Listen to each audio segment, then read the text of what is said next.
యేసు రక్తమే జయం పరిచర్య ప్రైజ్ ద లార్డ్. సెప్టెంబర్ 8వ తేదీ 2025.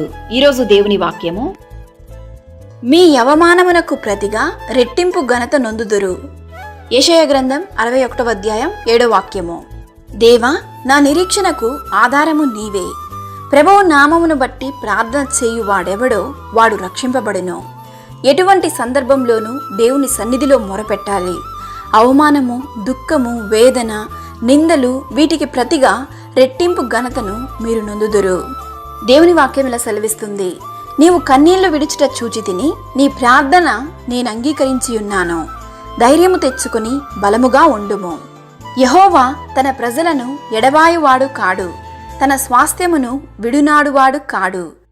నీ స్థితి మొదట కొద్దిగా నుండినను తుదకు నీవు మహా అభివృద్ధి పొందుదువు.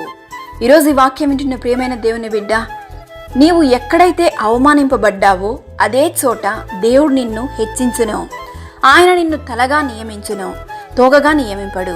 నీవు పైవాడివిగా ఉందువు గాని క్రిందివాడివిగా ఉండవు.